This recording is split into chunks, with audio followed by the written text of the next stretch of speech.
d'un terrorisme d'État pratiqué dans un seul et unique dessein, l'abus du pouvoir pour le pouvoir. C'est le cas, entre autres, des sons de plusieurs centaines de détenus du centre pénitentiaire de rééducation de Makala, sauvagement abattus dans la nuit du 1er au 2 septembre 2024, victimes sans défense d'un crime incontestable contre l'humanité, à ce jour resté impuni. Il en est de même de membres de la secte mystico-religieuse Wazalendo de Goma, de jeunes de la Junafek à Lubumbashi et du massacre des adeptes de l'église Mbidi à Kilwa. Cette déliquescence de la situation sécuritaire est due à la mauvaise gouvernance du pays, qui dans ces secteurs est aujourd'hui caractérisée par une formation militaire bâclée, des recrutements et mises en place ethniquement motivés, ainsi que par l'emprisonnement sans jugement, aussi bien de plusieurs militaires et officiers de haut rang que des agents de l'ordre et de sécurité, majoritairement swahiliphones. Bien plus, à l'armée nationale, bouclier de la nation, instrument de préservation de l'indépendance nationale et de l'intégrité territoriale, il a été substitué de bandes de mercenaires, de groupes armés, de milices tribales et de forces armées étrangères qui ont non seulement montré leurs limites, mais aussi enfoncé le pays dans un chaos indescriptible.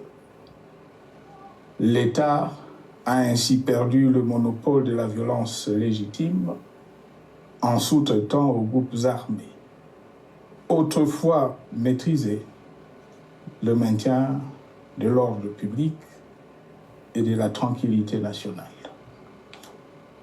Et comme si cela ne suffisait pas, l'armée nationale est vilipendée, conspuée et tournée en dérision par les autorités qui n'assument jamais rien, alors qu'elles sont censées veiller à sa consolidation et à sa respectabilité.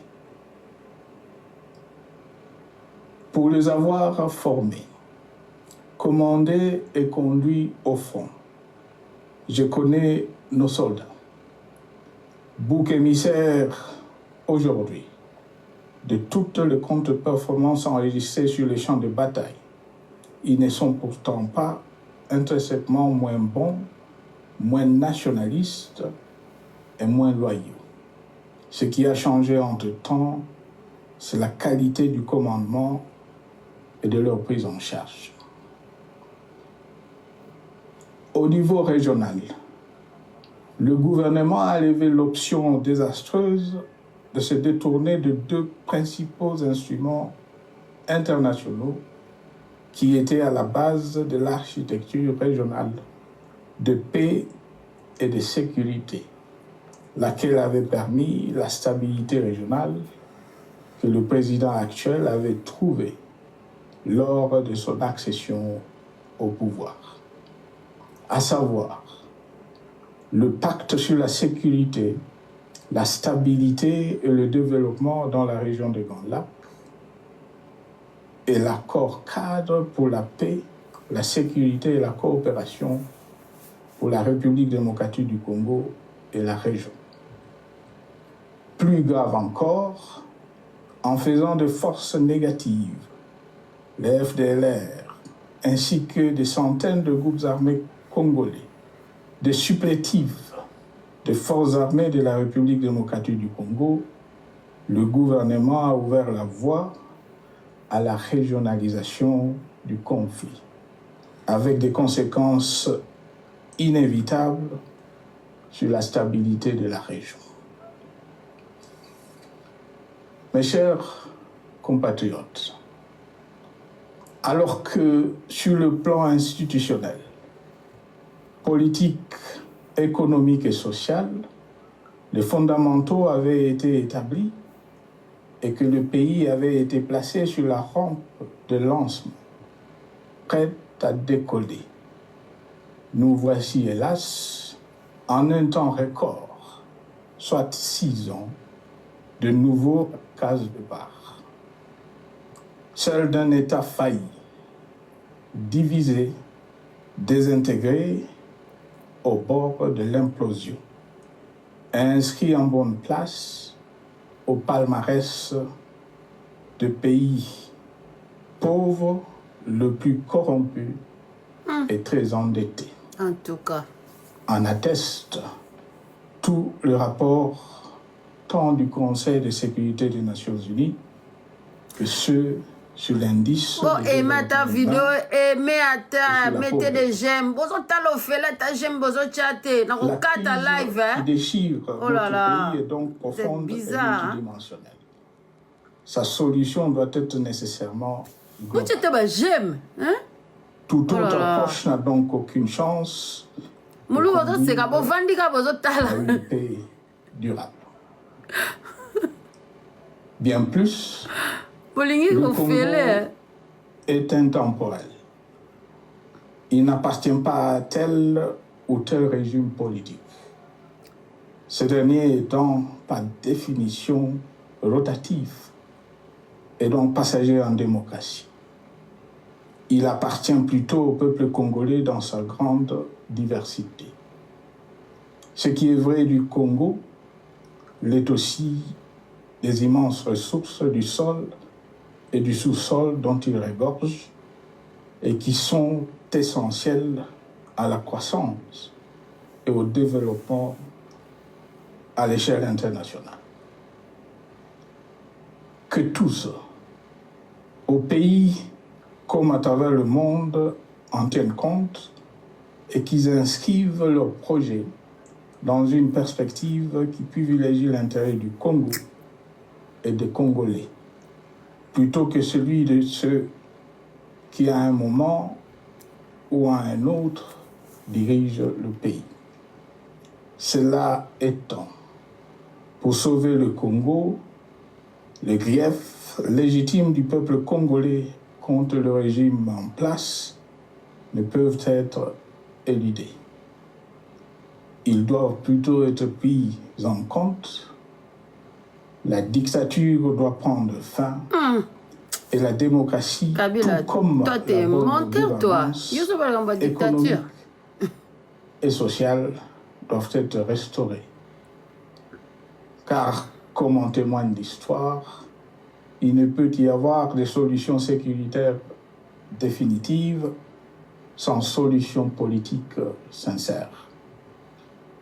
Sinon, il y aura de nouvelles vagues de convulsions politiques, de troubles à la paix, d'insécurité, d'instabilité institutionnelle, de conflits armés et de guerres civiles. Perspective qu'en toute responsabilité, nous, Congolais, ne pouvons plus nous permettre. Il est dès lors vital que les multiples initiatives de recherche de la paix, Luanda, Nairobi, EAC et SADC, l'Union africaine, Doha et Washington, que nous accueillons favorablement, les considérant comme autant de signes de compassion et de solidarité à notre peuple, soient conscientes de cette exigence. Qu'elles accordent aux Congolais à la fois maîtres de leur destin et premières victimes de cette crise la place centrale qui leur revient de droit, aussi bien dans le diagnostic du mal dont souffre le pays que dans la prescription du traitement dont il a besoin pour en guérir définitivement. Il convient de noter à ce sujet que le gouvernement de Kinshasa s'est enfin résolu à se mettre autour d'une même table avec l'AFC M23 depuis plusieurs semaines à Doha, même si, bizarrement, il continue à considérer comme un crime le fait que les autres Congolais se parlent entre eux. C'est le lieu pour moi de saluer la démarche des évêques de la CENCO et de l'ECC, qui a le mérite de n'exclure du débat aucun sujet, ni aucun de nos compatriotes. Sans être parfaite, cette initiative conjointe des Églises mérite le soutien et, si nécessaire, des enrichissements de la part de notre peuple. Mes chers compatriotes, une fois n'étant pas coutume, il convient de dénoncer la falsification de l'histoire par ceux dont le jeu pervers dans l'opposition naguère, comme aujourd'hui au pouvoir, a consisté et consiste encore à calomnier, à diffamer, à diaboliser et à diviser pour gagner et régner, à se défausser sur les autres pour justifier leur contre-performance, quelles qu'en soient les conséquences sur la cohésion nationale ou en termes de vies humaines injustement brisées ou perdues. Une preuve, s'il en fallait encore, vient de nous en être donnée une fois de plus. Il y a quelques jours, en effet, suite à une simple rumeur de la rue ou de réseaux sociaux sur ma prétendue présence à Goma, où je veux me rendre dans le prochain jour, comme annoncé par ailleurs, le régime en place à Kinshasa a pris des décisions arbitraires, avec une légèreté déconcertante qui témoigne du recul spectaculaire de la démocratie. Mieux que quiconque, vous savez que pour moi, le Congo est la priorité absolue, que sa souveraineté et son intégrité territoriale ne sont pas négociables, que mon engagement pour la démocratie, la cohésion nationale, la paix et la stabilité n'est pas un slogan creux, et que le respect de la Constitution et des lois du pays, autant que celui de la parole donnée, sont sacrés. Militaire, j'ai juré de défendre la patrie jusqu'au sacrifice suprême. Hier au pouvoir, aujourd'hui en dehors du pouvoir, je demeure plus que jamais fidèle à ce serment. En ce moment où le pays est de nouveau divisé, appelé par le destin, j'ai le devoir d'œuvrer à la recherche de la paix et de contribuer à la reconstruction de notre pays qui se meurt. C'est dans cet esprit que j'ai choisi ce moment pour exprimer ma sympathie à l'endroit de toutes les victimes du conflit en cours, de réconforter et marquer ma solidarité avec la population de la partie orientale. Vous, qui êtes abandonnés par le pouvoir central, qui semble avoir pris le parti de vous punir, entre autres, en déconnectant les institutions financières du réseau bancaire national et en restreignant le mouvement de personnes et de biens. Ces décisions et bien d'autres vous asphyxient et rendre votre vie plus précaire que jamais. Et j'en appelle aux uns et aux autres, en particulier au gouvernement, d'humaniser les conditions de vie de nos compatriotes de cette partie du territoire national. Ils ont droit à la vie, à la scolarisation de leurs enfants et aux autres conditions du bien-être. En entendant le rétablissement de l'autorité de l'État sur toute l'étendue du territoire national, j'invite les tenants du pouvoir à protéger la population. De même, l'armée, la justice, les autres structures en charge de l'ordre et de la sécurité doivent être véritablement au service de la population et répondre à ses aspirations. Mes chers compatriotes, de par mon expérience dans des situations similaires, le patriotisme et l'humanisme ont guidé le processus de règlement de conflits et ont porté de fruits aussi bien sur les champs de bataille que sur celui des négociations ou du dialogue. Notre pays avait été divisé de quasi-moitié pendant quelques années. La sagesse avait alors prévalu. Nous avions recollé le morceau et le pays a survécu dans son unité. C'est ainsi qu'après quelques années de réflexion sur la crise en cours, après avoir consulté des chefs d'État et des anciens chefs d'État de la région, ainsi que des acteurs politiques et sociaux, nationaux et étrangers, j'ai fait ce jour une proposition qui engage la nation tout entière à un sursaut patriotique pour un pacte citoyen afin de tirer le pays du gouffre. Le travail hardi qui s'impose à nous portera notamment sur les 12 points suivants. 1. Mettre fin à la dictature, mieux à la tyrannie. 2. Arrêter la guerre. 3. Rétablir l'autorité de l'État sur toute l'étendue du territoire national. 4. Restaurer la démocratie en revenant aux fondamentaux d'un véritable État de droit. 5.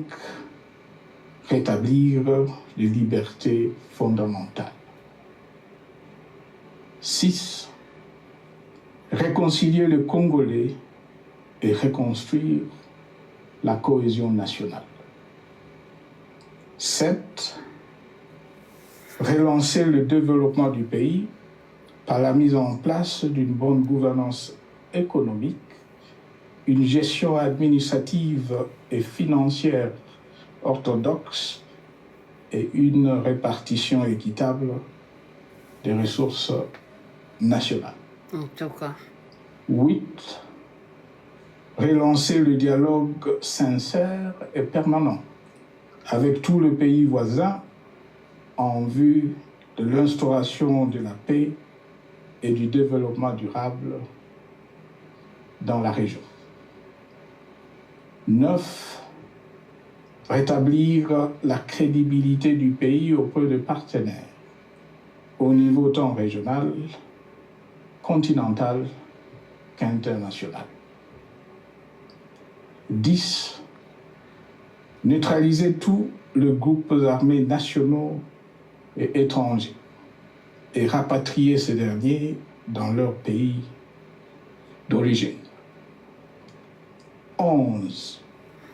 Mettre définitivement fin au recours et à l'utilisation de mercenaires conformément à la Convention de l'Union africaine sur l'élimination du mercenariat en Afrique du 3 juillet 1977 et à la résolution des Nations Unies du 4 décembre 1989 portant sur la Convention internationale contre le recrutement, l'utilisation, le financement et l'instruction de mercenaires et rapatrier sans condition ceux qui sont déjà déployés sur le sol congolais.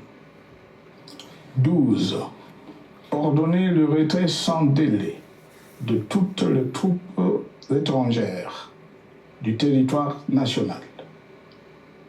À ce sujet, je salue la décision sage des pays de la SADC de retirer les troupes de la SAMI DRC de notre pays.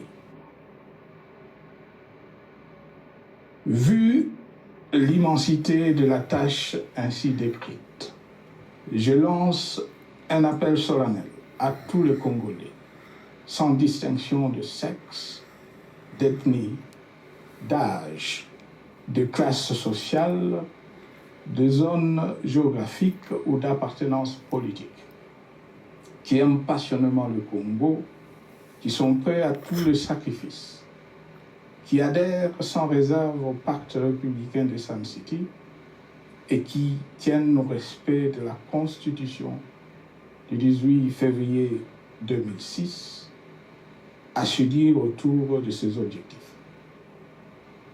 Il s'agit de la refondation de l'État et de l'édification d'un pays qui a perdu ses repères. Mobilisons-nous et mettons à profit tous les moyens à notre disposition pour restaurer l'unité nationale, sauver le Congo et préserver son indépendance. Car l'Afrique et le monde nous regardent. Mes chers compatriotes, le Congo vaut mieux que la caricature qu'en donnent ses dirigeants actuels. Le Congo mérite mieux que cette politique extérieure faite de jérémiades et de mendicité. J'ai donc la ferme conviction que le peuple congolais est capable, aujourd'hui comme en 1960, de vaincre les démons de la division. Et là. Qu'il est capable aujourd'hui, comme au cours de la décennie 90, de vaincre la tyrannie et la tentation du pouvoir absolu. Qu'il est capable aujourd'hui, comme en 2003, de prendre le dessus sur ce qui nous divise et de mettre fin à la violence armée qui oppose ses enfants. Pour y parvenir, chacun doit jouer sa partition. Je m'engage à jouer la mienne. Que Dieu bénisse la République démocratique du Congo, qu'il bénisse individuellement chacun de vous. Je vous remercie. Kabila watu wana batna kin surtout batakina distraction na kati live